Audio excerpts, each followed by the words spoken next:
In this time of extreme politics, what's at stake for the party that lost the White House in 2020? Is it true, as some say, that the Republican Party has lost its way, no longer standing for core Republican values, that it needs to purge itself of whatever it was that brought Donald Trump to power? Not at all is the pushback. The GOP should be doubling down on the Trump message and the Trump style, which spoke to millions, and then build out from there. The answer to this question could define American politics for a generation to come. Has the GOP lost its way? Arguing for the motion is former U.S. Senator from Arizona Jeff Flake. He served from 2013 to 2019 after 6 terms in the House of Representatives. His partner, Carlos Curbelo, a former U.S. Congressman from Florida's 26th District, who served on the powerful House Committee on Ways and Means.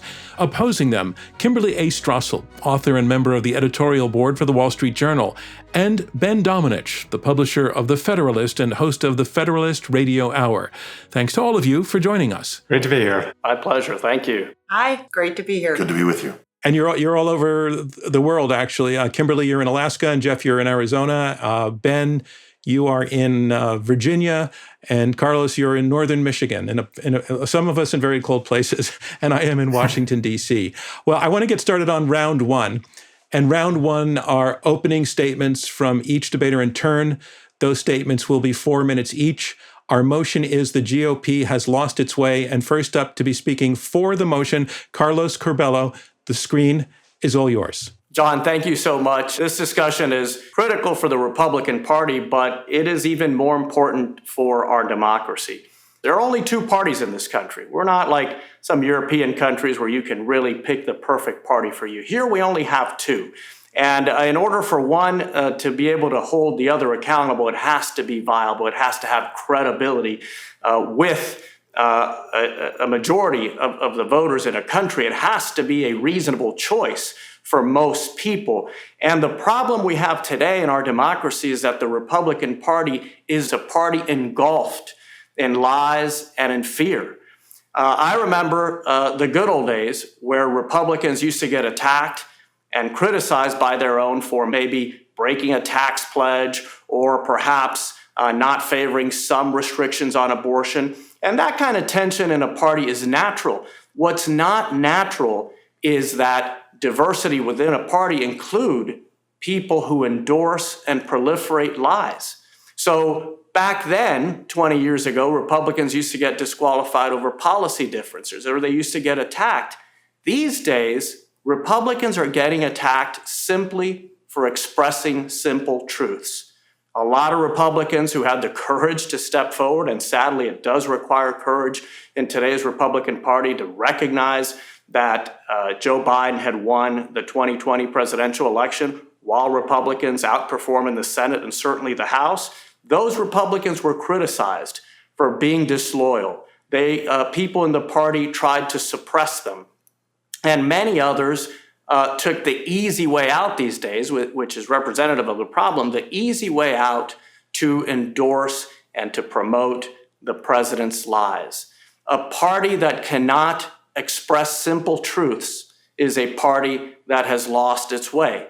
Republicans are in so much trouble these days that they can only do the right thing when no one is looking. Most people tend to behave when everyone's watching. Republicans misbehave when everyone's watching. However, when base voters can't see them, they do things like overwhelmingly support Liz Cheney, someone who was pilloried publicly for recognizing that President Trump incited the riot on the 6th of January.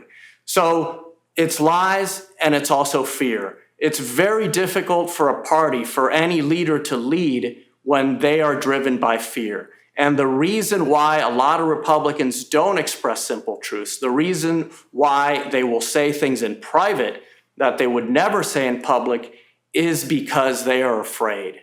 Lies and fear, those are 2 major forces in today's Republican Party. There are a lot of good Republicans fighting it, trying to save the party from those twin crises, but it is an uphill battle. Okay, Carlos, I'm sorry, I have to jump in that your time is up, but thank you very much. All right. Our next speaker will be arguing against the motion that the GOP has lost its way. Here is Ben Domenech. Ben, the floor is yours. Thank you, John. The motion before us is the GOP has lost its way, and I don't think there's any question that when it comes to this motion, the media is entirely on the side of our opponents today. From the Washington Post, the headline, "The GOP isn't doomed, it's dead." From the New York Times, "There's nothing left, why thousands of Republicans are leaving the party."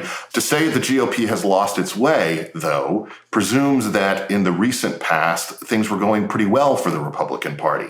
But how well was that GOP really doing? It was a party that held the White House, the House, and the Senate together for only 6 years out of the previous 24. They squandered so much the goodwill of the voters that they gave Barack Obama a filibuster-proof Senate majority. The Republican Party has been understood for a long time as being a fusion of different ideas, the three-legged stool that has fiscal conservatism, social traditionalism, and strong national defense. But how they've addressed these different factions has changed over the years in significant ways. As recent books by Henry Olson and Christopher Caldwell detail, Ronald Reagan made a deliberate decision to kind of sacrifice that fiscal stool because he felt he needed to confront the existential threat of the Soviet Union. He made peace with all those programs he'd criticized over the years and ended up raising the debt ceiling 18 times, more than W. Obama and Trump combined. That sort of fiscal irresponsibility would creep into the future. Under George W. Bush, the consensus of the nation's Republican elites was that tax programs built for corporations, trade programs that hollowed out American manufacturing and welcomed cheap Chinese goods, and forward adventurism to recapture some of that Cold War mojo were things that ought to be good and noble for the party to achieve. Rather than build the permanent Republican majority that Karl Rove promised at the time, the voters rebelled against all of this. They turned against the GOP expert class that squandered opportunities around the world, mismanaged hurricanes, sent social conservatives disingenuous messages on gay marriage, and bailed out Wall Street in the name of saving capitalism.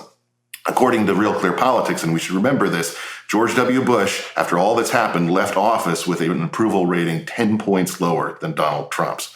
Americans wanted something different, so they fired House Republican leaders. They brought in Nancy Pelosi instead of Hillary Clinton. They tried their hopes on a young new senator. They reacted to the overreach of Democrat partisans underneath him, threw some people out, including Pelosi and Harry Reid. And then in 2016, they effectively threw everyone out by going with Donald Trump. 2016 was a response to our elite institutions having failed the people that they are meant to serve, and the failure of the GOP to live up to its constituents' desires for change. Representative government does represent, as Calvin Coolidge said. And if your constituents say the status quo is intolerable, it's better to genuinely listen to their concerns and understand why they have them and try to harmonize your policies with their desires. In this case, the rise of populism in recent years has actually brought the GOP back closer to what it's been historically, the parties of Ike, of Nixon, and of Reagan, a party that is increasingly focused on national interest in defense, in trade and immigration policy, on prioritizing working middle class and small business concerns in taxes and regulation, and on fighting a culture war that defends the American idea and its founding as fundamentally good against the lies of woke anti-racism. They've shed the corporate cash for the small dollar donor and got the vestiges of country club Republicans in favor of a more populist base. Given that the Biden administration already seems intent on attacking the shared priorities of this new Republican coalition, it's very possible for them to hold this together in the future days. And finally, no party that comes 90,000 votes away from sweeping the White House, the House, and the Senate can be considered to have lost its way. Vote against the motion. Thank you, Ben Domenech. All right, here's where we are. You have heard the first two opening statements. Coming up next on screen with an opening statement in support of the resolution that the GOP has lost its way, here is Jeff Flake. Jeff, the floor is yours. Well, it's great to be here, and I first want to associate myself with Carlos's statement. And I just would want to remind us all, Republicans in my case, that our first article of faith has always been a healthy mistrust of concentrated power, particularly in the executive. And I would ask you, if you're questioning whether we have lost our way, look at where we are right now, today. We are in the midst of an impeachment hearing, the second for this president. And we're discussing whether or not the words that he used in a speech just before the Capitol was sacked were sufficiently incendiary to cause that attack. What isn't at question at all is what brought us here. As Carlos has said, we have gotten away from truth. If we haven't lost our way, what have we done? We have lost our way. The question is, did the president lose the election? We all know, he knows, everyone knows that he lost that election. Yet the president promoted that lie. And too many elected officials in the Republican Party parroted that claim. That's why we're here where we are today. Ask yourself when you're voting on this resolution, where are we today? We're trying to decide whether to bar a president from ever running again, the head of our party. Now, if you want to look and see where we are politically, and I would say that if you're not based on truth, what good is it to win elections? But fortunately, the American people are wise to this, and they're looking at us. And we see what's happened. Since President Trump was elected 4 years ago, we've lost the House of Representatives in the midterm elections. Now we've lost the White House. For only the third time in a century, an incumbent president has lost re-election. We lost the White House, the House. Now we've lost the Senate. I'd also remind you, we have, for the first time in 72 years here in Arizona, Goldwater country, 2 Democrats representing the state. First time in 72 years. We came within a whisker of losing our state house and our state senate. So for all this winning, I don't know where it is. We've clearly lost our way as Republicans. We cannot push on ahead unless we first recognize truth. That's where we are today. We have lost our way. We can and should and need to come back as a party. As Carlos said, for whatever reason, we've given ourselves 2 parties in this country. We need both to be sane and rational. And my feeling is that when Americans are given the choice, they will choose conservatism. We have to give them that choice. Thanks. I'm John Donvan, and you're listening to Intelligence Squared US. When we come back, we'll have our final opening statement, and then we'll head into round 2 of the debate, including audience questions. You're listening to Intelligence Squared US. I'm John Donvan, and we are in the middle of opening statements on this debate motion, the GOP has lost its way.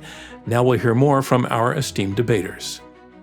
And our final opening statement will be coming against the resolution. It comes from Kimberly Strassel. Kimberly, the floor is yours. Thank you. To debate the motion that the GOP has lost its way, we first have to define it. I would argue you could do that in 2 ways. You could make the argument that it had lost its morality or its principles, or you might make the argument that it has somehow lost the belief of the voters. I'm here to tell you today that on both of those fronts, in terms of evidence and history, they're simply not true. One of our worthy opponents recently penned an op-ed in which he claimed that the GOP had, quote, rejected its core conservative principles in favor of a demagogue. End quote. How so? Really? Tell it to Joe Biden, who's been directing his people to try to undo one of the greatest periods of deregulation in the history of the country. By some estimates, the federal government's reach declined by 1/3 in the past 4 years. We conservatives, principled conservatives, call that limited government. Or ask all those Democratic activists who are pushing to stack the Supreme Court. Why? 3 numbers, 174 district court judges, 54 appellate court judges, and 3 Supreme Court justices. We principled conservatives, we call that a win. Now, I would wager some of you out there are hating my describing all of this and cringing as I talk about these victories because you don't agree with them. And I would humbly submit to you that proves my point. Donald Trump went out and he did confront a number of third-rail topics within the GOP, but he then used his mandate to push through one of the more far-reaching Republican and conservative agendas in 30 years. And he did so on the basis of foundational conservative principles. The GOP hasn't lost its way. It's been reveling in them for the past 4 years. So I think the point here is that you cannot make the argument that the GOP has lost its way, especially when you look at the people that have been brought in, the coalition that won the GOP those victories that day. They had amazing new inroads with Hispanics, with Latinos, with Black voters, with working class voters, even with urban voters. This is the coalition that Ben is describing that has now come about. How do you make the case that a GOP that had its best policy run in 30 years and almost a near perfect election day has lost its way? You can't. So I ask you to put aside the Beltway chatter, look at the actual facts on the ground, and vote against the resolution. Thank you very much, Kimberly Strassel. And that concludes the first round of this debate, opening statements. And now we move on to round two. And round two is a little bit more freewheeling.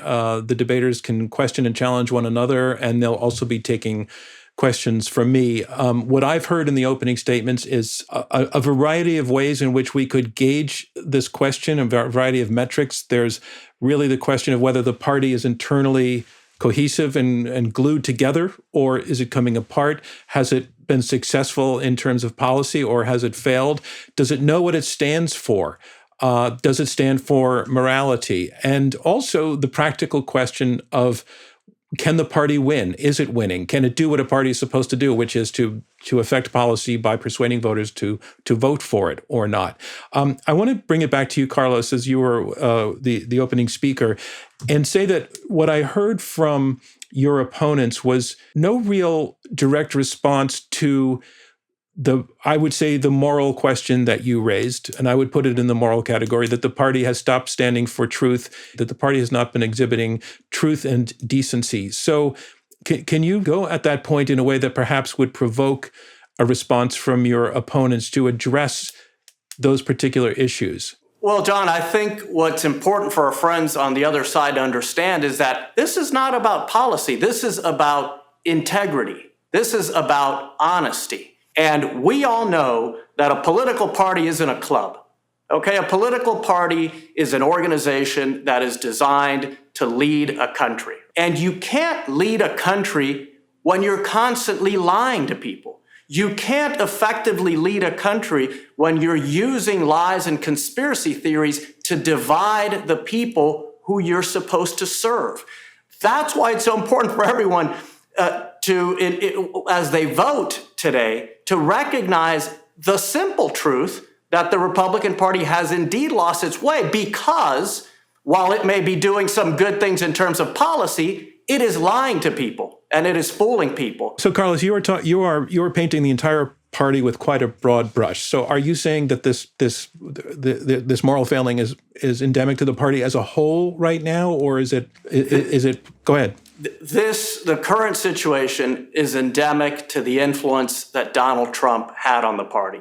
Most Republicans, most congressional Republicans will acknowledge this privately. And again, that's the problem, that people aren't telling the camera what they're telling their friends. Why? Because Donald Trump converted the Republican Party into a personal club to advance his interests and even to question or to challenge free and fair election results, and in doing so, incited a riot that resulted in the defiling of one of the greatest structures in the history of democratic government and in the death of 5 people. So this is way beyond policy, and if we're going to have an honest conversation about the Republican Party, we have to confront this crisis, this cancer, that is preventing a lot of Republicans, not all, from telling people the truth, from being honest with the voters, and from serving with decency. Okay. I want to take this question to Ben Domenech. And Ben, I heard in your opening statement that the thrust of your argument is that the present-day Republican Party has found its way, that it is reestablishing the kinds of connections with voters that you were arguing were more prevalent and rooted in the 50s, 60s, perhaps early 70s. I know that that's your argument. I want to get to that. But right now, I'd like you to respond directly to the point that Carlos is making about, he's talking about deceit, dishonesty, absence of truth at the top of the party. He's named the president, former President Donald Trump, by name, but I think he's by implication talking about other members of the leadership who have supported and abetted him. The question of honesty and truth being so corrosive that it makes it impossible to say that the party has lost its way. Can you address that? And I promise we will get to your argument later. I think the problem is that a lot of the critics of this moment won't go so far as to acknowledge the approach that's been used here is really one that Republican voters have demanded. And one of the reasons that they've demanded it, I would say, is that they've adjusted what they believe and what they want in terms of morality from their politicians. I think virtually every Republican would tell you that Mitt Romney is a nicer guy and someone that they would like to have as their neighbor. And certainly I think that they respect that he's someone of faith and has personal, deep moral values. On the flip side, I think a lot of social conservatives in America basically said, we want to elect someone so we can stop seeing the kind of religious persecution we care about. And that's more important to us than the fact that his personal life is obviously nothing like the above board nature of Mitt Romney's. That's a calculation that I think the voters made, and we need to live in the reality where that's one that was made out of both pragmatism and, frankly, a real concern on their part that they saw a real encroachment under the Obama administration on their rights. As to the idea of sort of truth and conspiracy theories, I certainly concede that I don't think that we should be, entertaining anything like what has been rolled out there in some portions of media over the last several months that fomented a lot of things. At the same time, we lived through 3 years and 4 years, I would really say, continuing to this day, of being told that Donald Trump was a Russian asset, something that is absolutely a conspiracy and is something that is simply not justified by the facts as we know them, not justified by the Mueller report itself. And so I think in that climate, look, you're going to hear conspiracy theories on both sides of the aisle. I think that's going to be something we have to get used to in this modern age. All right. So, Jeff Flake, I want to bring to you now the thrust of the argument that Ben made in his opening. In his response, he's basically saying that the behavior, the less admirable behavior of some members of the Republican leadership, which I think he's conceding are real and perhaps problematic, that behavior nevertheless is the response to a response from the general public of dissatisfaction, frustration with, as he said in his opening, the party elite, the party that was sort of running the show for the last 25 years. And he certainly did not single you out by name, but I think perhaps by implication, he's talking about an establishment that he might recognize you as part of. So what he's saying is that everything that's not very pleasant right now is a rational, reasonable, understandable, dissectable response to bad behavior by the Republican Party. By bad behavior, I mean in this sense, behavior that did not live up to the expectations and needs of the voters. And that in that sense, the problem began a long time before, and that the last 4 years have been a corrective, that the party has found its way. What about that? We're in the middle of impeachment hearings where a president lost an election and used every means at his disposal, including violence, to try to hold on to his job. To say that, we got some good policy, but, so we'll excuse that kind of thing. Think about what we're saying here. But I would argue on the policy side as well, to argue that if Marco Rubio would have won the 2016 primary, or if Ted Cruz or anybody else, Jeb Bush, that they wouldn't have appointed conservative judges, whom I voted for, that they wouldn't have pursued tax cuts or regulatory reform, which I voted for as well. Those are good things. But the notion that only Donald Trump could deliver that and that nobody else would, the establishment somehow wouldn't have delivered that or other candidates, and that somehow the fact that Donald Trump was able to get tax cuts, across the transom should excuse him losing an election and trying to hold on to that loss, or say that he won by using levers at the Department of Justice or inciting a mob to go ransack the Capitol, that's somehow worth it. And we as Republicans should be feeling grateful somehow, and we're in a better position. We're not. We're not. Since the sacking of the Capitol on January 6th, 140,000 registered Republicans across the country have re-registered as something else. Now, there's always churn after an election. Some will go the other way, but that is extremely odd for that many. In Arizona, more than 10,000 Republicans have said, we can't take this anymore, and have changed their registration just since January 6th. Like I said, there's always churn, and you'll find some going the other way, but not to the extent that we've seen. So, no, it's just the scale at which just doesn't work. John, may I just Ben. interject one thing? I would not put Jeff Flake in the category of the establishment, in part because I remember when Joe Biden about a decade ago called him a terrorist when he was part of the Tea Party group forcing the debate over the budget amendment. So no, I would not deign to put him in the establishment. All right, thank you for correcting me, and I stand corrected as the moderator. Kimberly, please come in. I would just point out, I remember that Jeff Flake, that back when Republicans lost their House majority, pointed out it was because they had lost their way. That they weren't responding to the wills of the voters. And I think this gets to an important point about what Jeff just said. He said, well, if Marco Rubio had won or if Jeb Bush had won, this is Ben's point. They probably wouldn't have.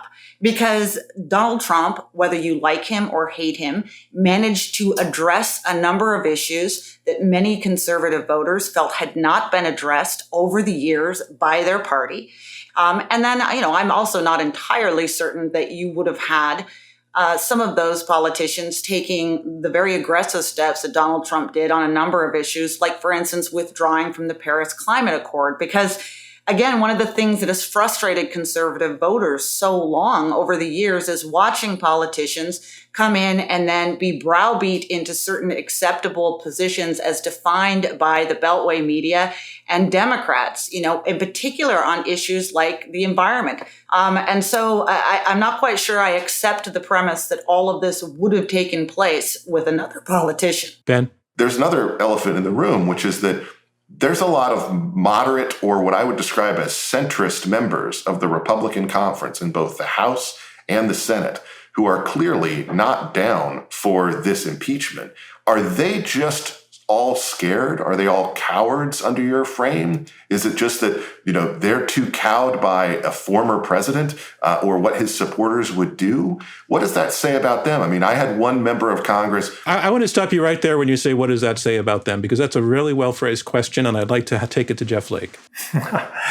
Well, obviously, I would, if I were in the Senate, I would vote to convict, and I hope that all my colleagues do. I think that it's pretty plain what the president intended for that mob. Maybe he didn't know that the violence would occur, but he wouldn't accept an election. And so he incited the mob. And just remember, a week before, he was calling the Georgia Secretary of State to try to get him to find votes.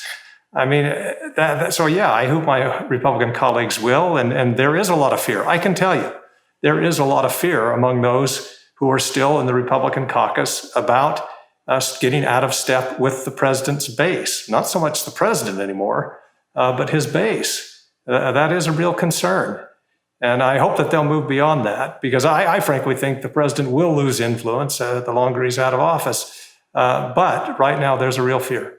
I want to go to audience questions in just a moment, but before we do, I want to take up one other point that Kimberly made in her opening statement, which is that if we're going to propose the notion that the Republican Party has lost its way, it's a suggestion that they've lost their way, their inability to return to power at the White House and in the Senate, et cetera. Look, the Senate is only 50-50.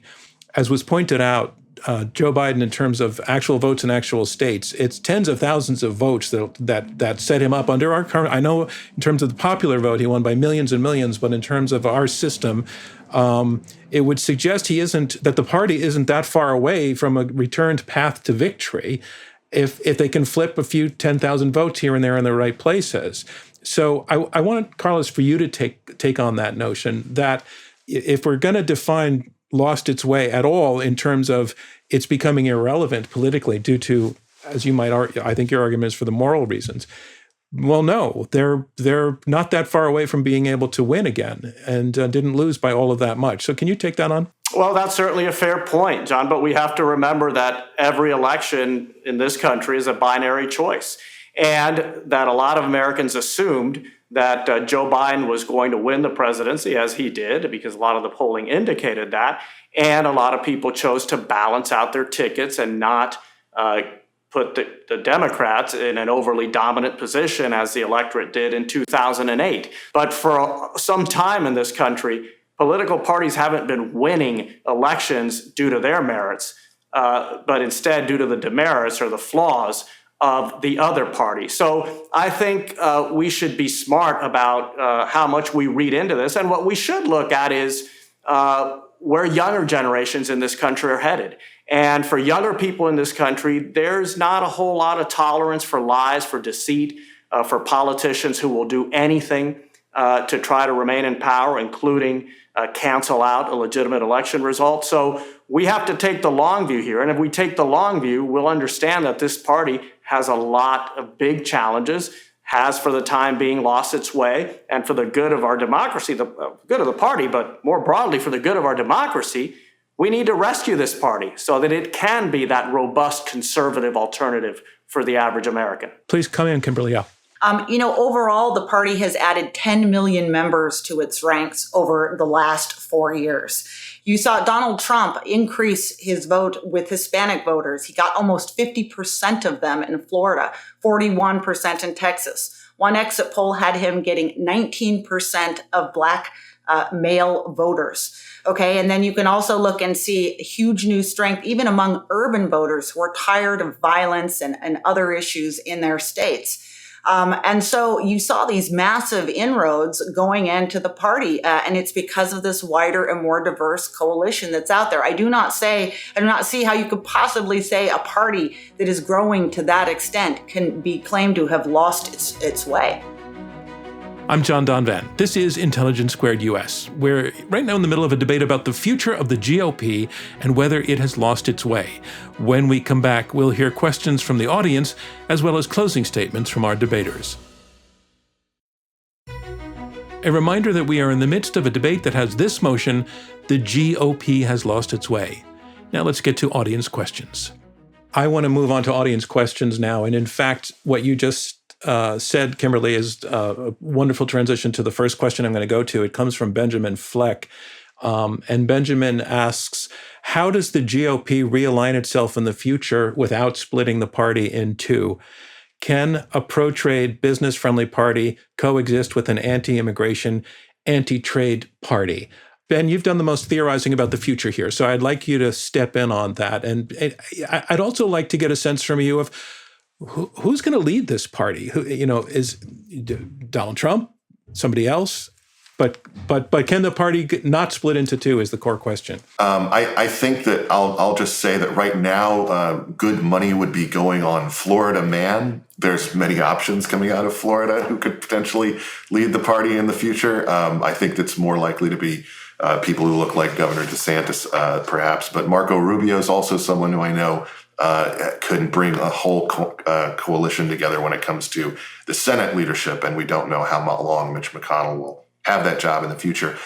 In terms of the question about bringing people together around policies, I think all of that is something that you have to figure out on balance. I mentioned Senator Rubio. Certainly one of the things he's learned from the last 4 years is to be a lot tougher in his China rhetoric than he has in the past when it came to both trade-related policies and bringing it up as a recurring issue on Hong Kong, on the Uyghur Muslims, et cetera. On immigration, I think people have been very clear. They want a border that we can control, that is not porous. And unfortunately, I think that early Biden administration policies will make this an issue that comes to the fore again.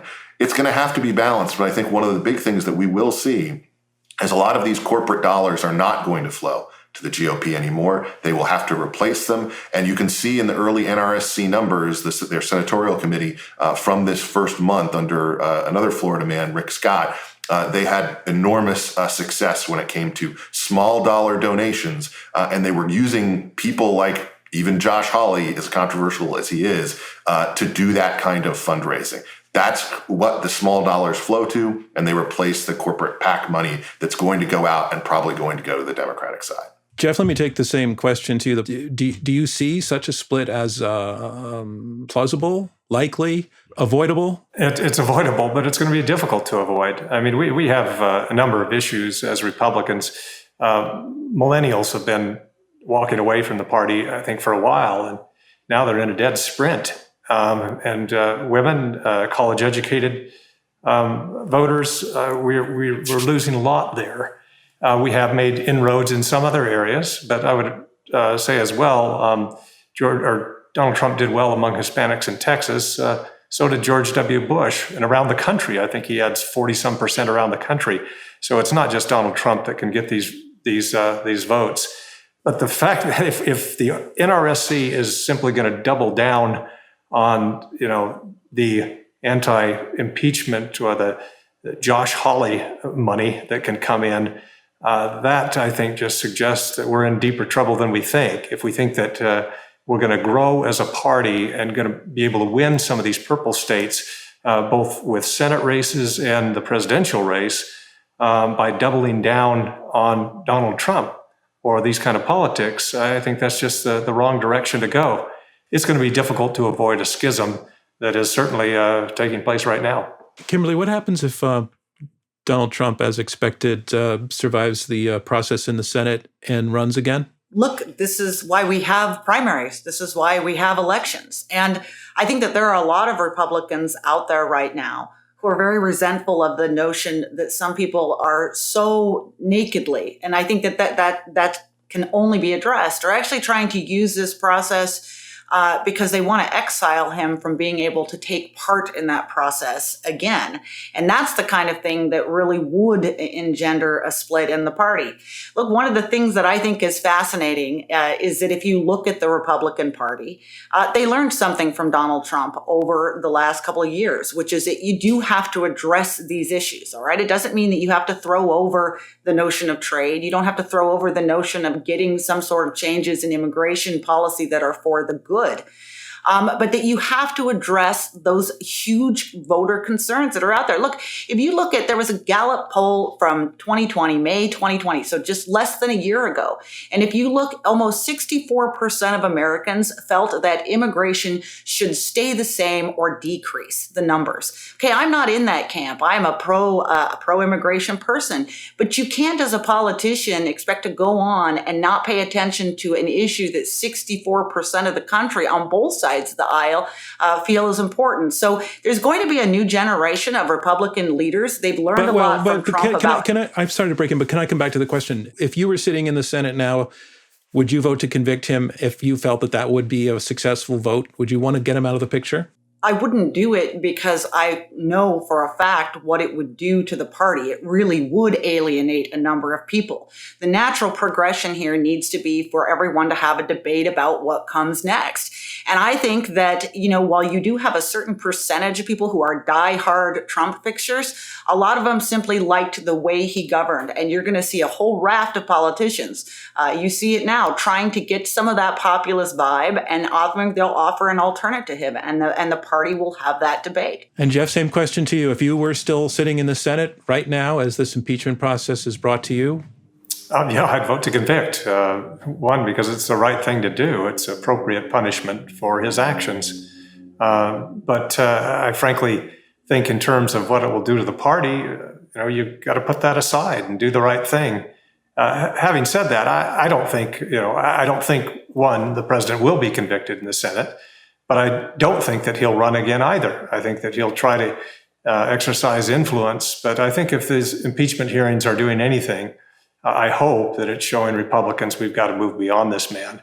There's simply nothing good for the party or for the country by continuing, to follow him. It just this ought to be telling us that, if nothing else, this impeachment hearing, if we didn't know it already. I want to go to another question. This one comes from Ari Ethorison. It's for Kimberly. Trump has been attempting to overthrow and change the election results. How do you reconcile that with your support of smaller government reach?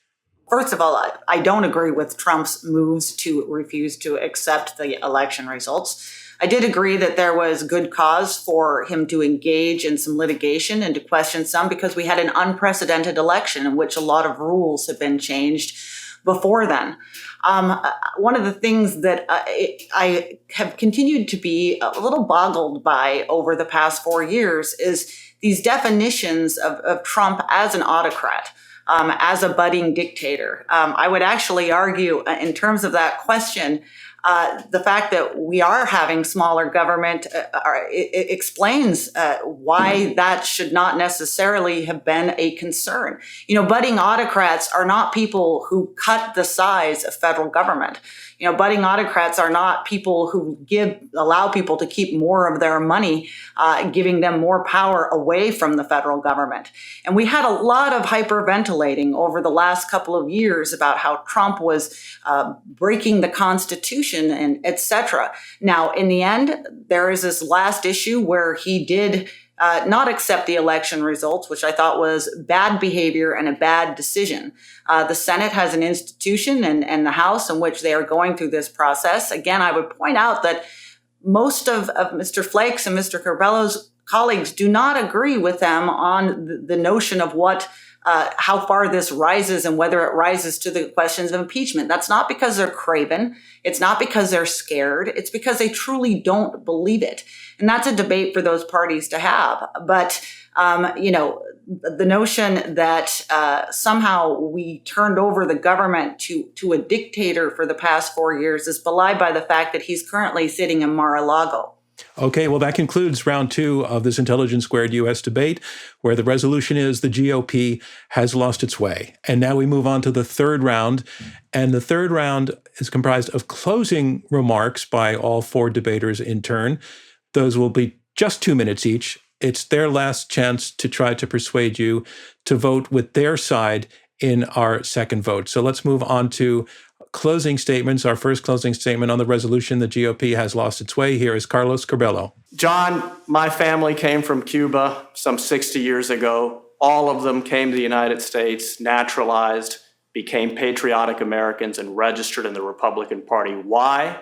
Because they knew that it was the party that was best equipped to fight the lies of communism and tyranny.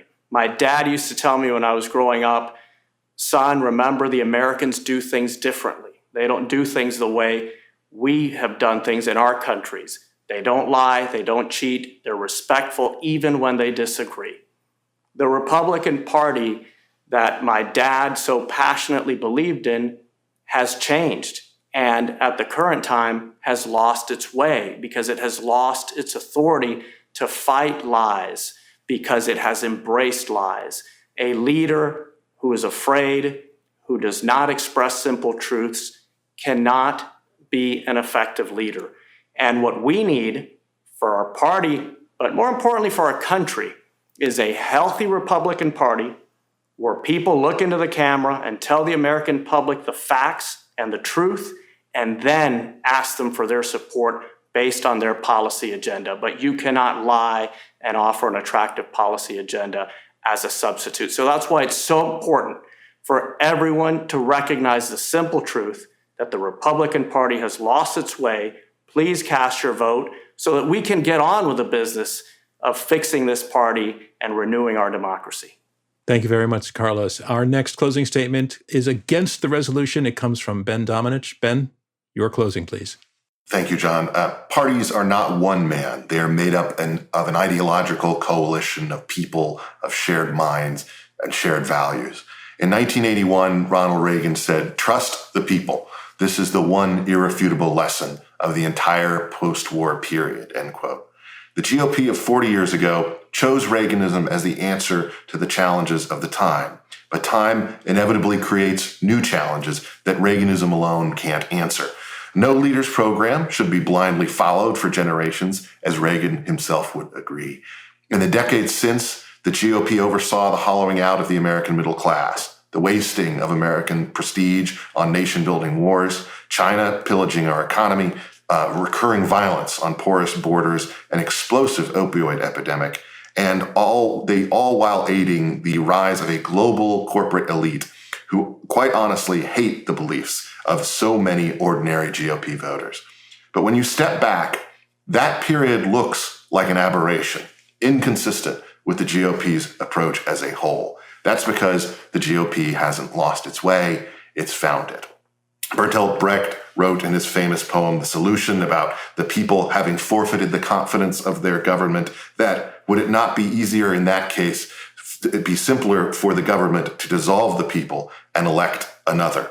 In countries like China, you can dissolve the people, but that's not what we do here in America. Instead, parties must seek to listen to their constituents, to hear their concerns, and to harmonize their aims with their priorities. That's what today's GOP is doing as a party, and that's why you should vote against the motion.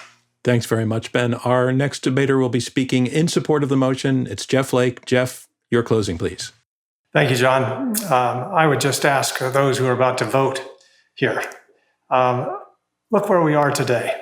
We're in the middle of an impeachment hearing, an impeachment trial, to determine whether or not a president is barred from public office in the future for trying to hold on to an election that he did not win, to try to overturn using any means at his disposal to put aside the hallmark of our democracy, fair, peaceful transfer of power.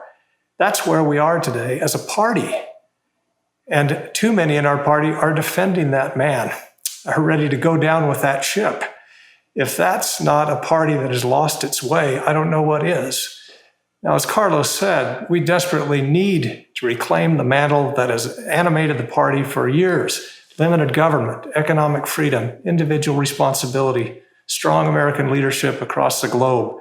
These are principles that can propel us into the future if we can debate them. But we can't debate them if we completely will not accept truth. The truth is, we lost this last election. We need to go forward finding better arguments to bring people to our side at the table. I believe we can do that. I believe that this is a center-right country, and it will move toward Republicans again if we can offer the policies that they like without going against truth and trying to spout lies. So the party has definitely lost its way. I hope you'll vote that way and send a signal that the Republican Party needs to be back. We need to be back. Thank you. Thank you, Jeff. And finally, getting the last word in this debate, speaking against the resolution that the GOP has lost its way, Kimberly Strassel. Kimberly, your closing. One of my great frustrations with Donald Trump's failure to accept the election results and concede is that I think he lost an opportunity to define his actual purpose and role in 21st century politics. And that was a role very much like ones he played in his career prior to politics, of the great disruptor. Love Trump or hate Trump, what he showed both parties was that they needed to reconnect with so many voters out there who have felt overlooked by Washington and by that elite. Perhaps the biggest tribute to Donald Trump from the Democratic Party, perhaps the only one, was in fact trying to mimic his strategy of success. Remember the great debate in the Democratic Party over where to hold their nomination convention last year, and it was not Miami that won. Trump's time on the center stage is likely done, but he showed a lot of politicians the way here. And what you have now is an entire group of upcoming Republican leaders that intend to build on that, to harness the energy that you've seen growing out there and which is undeniable. Given the election results and what we saw with inroads in terms of minority voters, Latino voters, urban voters who are tired of violence and the failure to educate their kids, rural and working class voters who are tired of being governed by faraway bureaucrats. They are all ready to stand up and take that mantle. It's a party that I think Ben so eloquently put it has found its way. And just remember, again, you cannot define a party as having lost its way that just had such an amazing policy run, that just had such a great election day. It simply doesn't comport with facts or evidence, and we have to define it somehow. That's the best way. So I ask you to please vote against the motion. Thank you, Kim, and thank you to all of our debaters as that concludes the final round of this Intelligence Squared debate. And now I have the results of the vote on our motion. The GOP has lost its way. Before the debate, in polling our live audience, 69% of you agreed with the resolution, 17% were against, and 14% were undecided. Let's look at the second result. Again, the team arguing for the motion, their first result was 69%. Their second vote was 72%. They picked up 3 percentage points. That 3 is the number to beat. The team against the resolution, their first vote was 17%. Their second vote was 22%. So they picked up 5%. The against side picked up more points than the for side. So that means the team arguing against the resolution by a squeaker has won the debate, defeating the motion that the GOP has lost its way. Our congratulations to that team, but frankly, our congratulations to all 4 debaters for being here, for bringing their arguments, and for doing so in such a civil and positive manner. For me, John Donvan, and Intelligence Squared, we'll see you next time. I want to thank you, our audience, for tuning into this episode of Intelligence Squared. I hope that you enjoyed it just as much as we did. Intelligence Squared is a nonprofit generously funded by listeners like you and by the Rosencrantz Foundation. Clea Connor is our CEO, David Ariosto is head of editorial, Amy Kraft is chief of staff and leads production, and Shay O'Mara is our consulting producer. Jen Zelmer is our senior researcher. Damon Whittemore is our radio producer. Robert Rosencrantz is our chairman. And I'm your host, John Donvan.